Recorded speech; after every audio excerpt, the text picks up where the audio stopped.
Hello, my dear Franken-friends, and welcome to Spookyou, your one-stop shop for all things ghastly and ghoulish. I'm your host, Barnabas Vixen, and, well, we've got something very special for you tonight.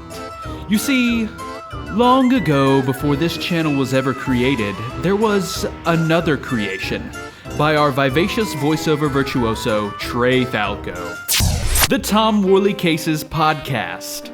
It follows Tom Worley, detective extraordinaire, as he solves cases in the town of Modena Ville, where all manner of spooky and supernatural things are normal. Ghosts, ghouls, goblins, and geists? Check. Werewolves, shifters, and vampires? Oh my! You get the idea. Anyways, we wanted to share this with you all because it seems to fit so well into the narrative here on our channel, and so over the next couple of weeks we'll be uploading the episodes right here on Spookyou. So without further ado, on to tonight's story. Oh, and one more thing. Due to the nature of these podcasts, we will not be interrupting them in the middle with our typical sponsor breaks. Sorry to our dedicated sponsors out there, but we're sure you'll understand. Okay, here we go!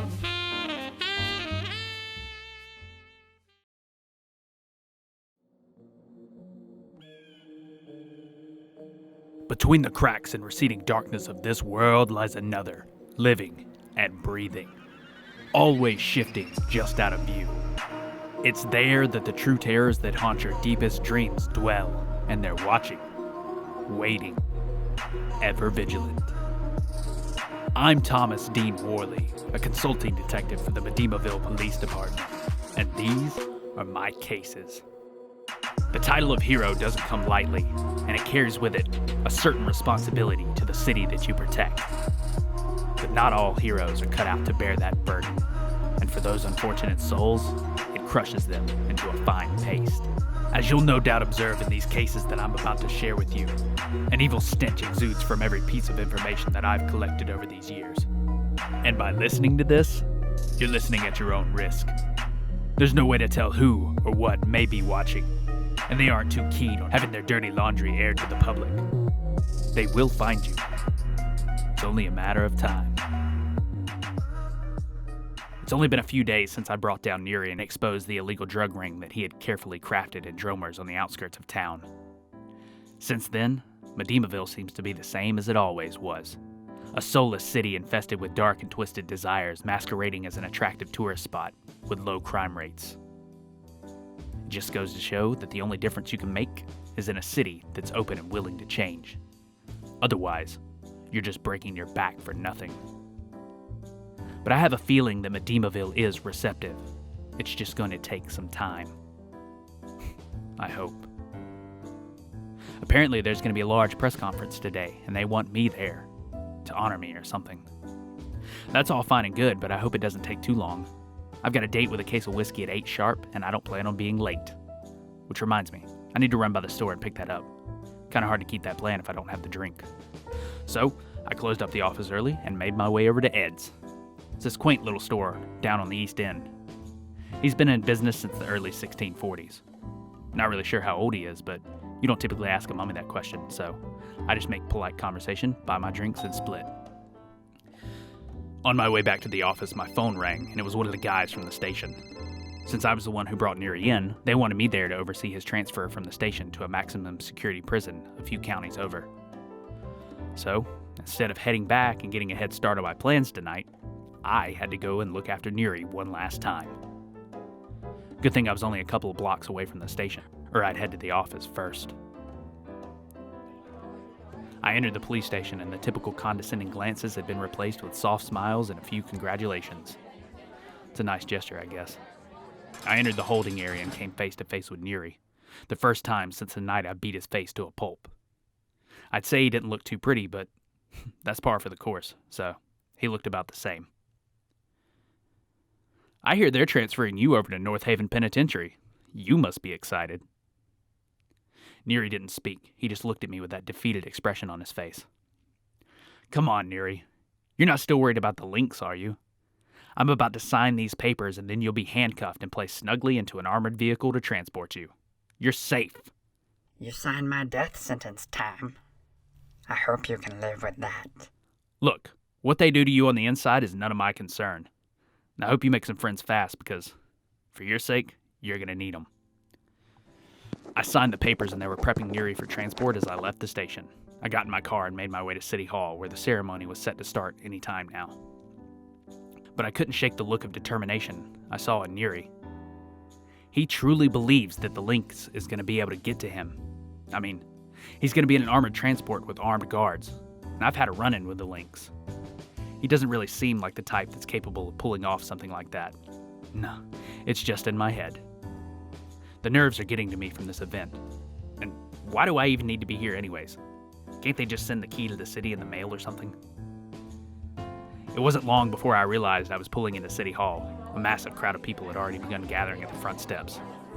So I parked around back, and then leaned over in my seat and popped the top on one of the bottles. After downing about a quarter of the bottle, I put the cap back on, got out of my car, and walked inside. More friendly faces in here.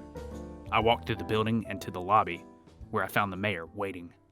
Ah, Tom, you're here. Modena Ville really owes you a debt for bringing in Neri. He was a menace to this city, and I think I can speak for all of us when I say that we sleep more soundly at night because of you. Yeah, thanks. Oh, that looks like our cue. I hope you're ready, my boy. You're a hero. Let's go, let's go.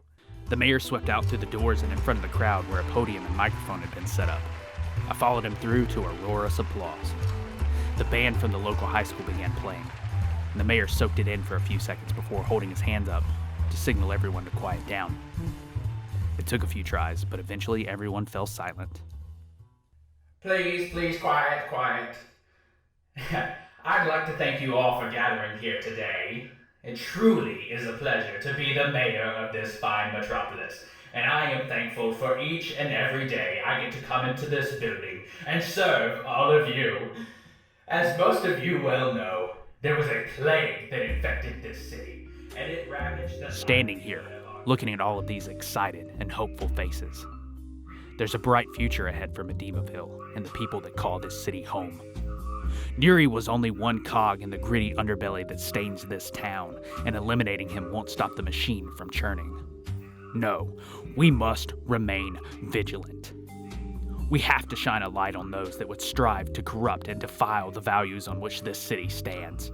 It's up to each and every one of us to play the part of protector, of the harbinger of justice.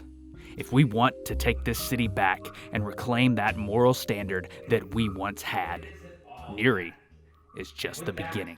I'd like to highlight the efforts of one Thomas Dean Worley, the man that single-handedly brought Neri to justice.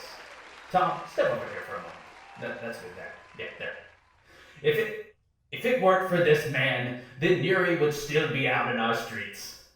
A virus that claimed the lives of many of the men and women that call our city home. So, it is thanks to you, Tom, that our city is a safer place. Yes, hold your applause. For that, and having a few chats with Police Commissioner Grimshaw, I would like to formally announce that Tom Worley is Modena Ville's very own consulting detective. That's right, Tom, that's right. With your keen eye and exquisite detective work, we believe that you'll be an excellent asset to our fine men and women in blue. I think it's safe to say that we'll all feel much safer with you looking over. Consulting detective, huh? I like the sound of that. It has a nice ring to it. The press conference didn't last much longer after that, and I didn't get a key to the city. Oh well. I drove back to the office where Janice was still waiting. Seriously, don't you ever take time off? I don't get paid time off, so if I want paid, I have to be here. Well, looks like that could be changing soon. I saw the press conference on TV. Congratulations, Tom. I appreciate it. So, what do you got for me? A few case files have come over from the police department. They look pretty important. Oh, and there's a package here for you. Thanks, Janice. Look, don't forward any calls to me tonight. I'm taking the night off to celebrate. Care for a drink? As tempting as that sounds, I think I'm gonna head home. You know, long days at the office when you don't get time off and all that jazz. Don't forget to lock up. Janice nodded and I took the mail and walked into my office. I set the case files down on my desk and poured a drink. I spent a few hours drinking and looking over the case files that Modena Ville PD had sent over. A lot of missing persons and unsavory crimes. I was nearing the bottom of the bottle when the package caught my eye. I'd forgotten all about it. So I clumsily ripped into it, my hands not working as well as they should thanks to the alcohol.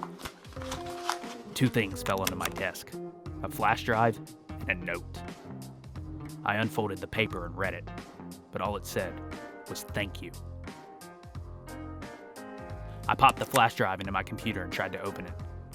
I needed to extract the contents, so I set it to work. 10%. 12%.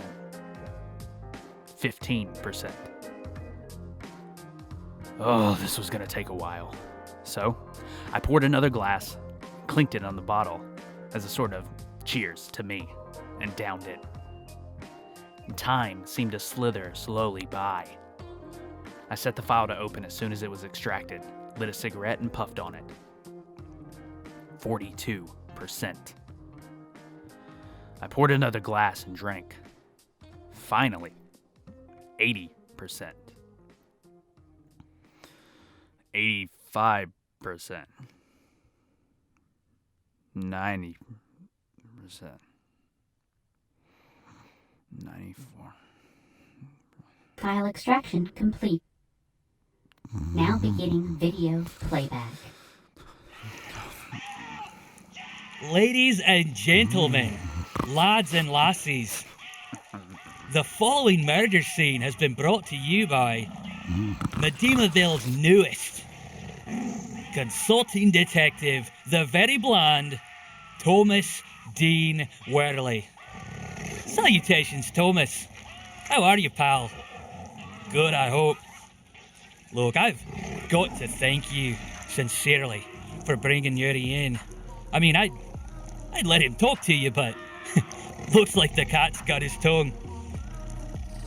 Anyways, I sincerely wanted to say that I'm looking forward to the next time you and I meet. Until then, I've been the Lynx, signing off.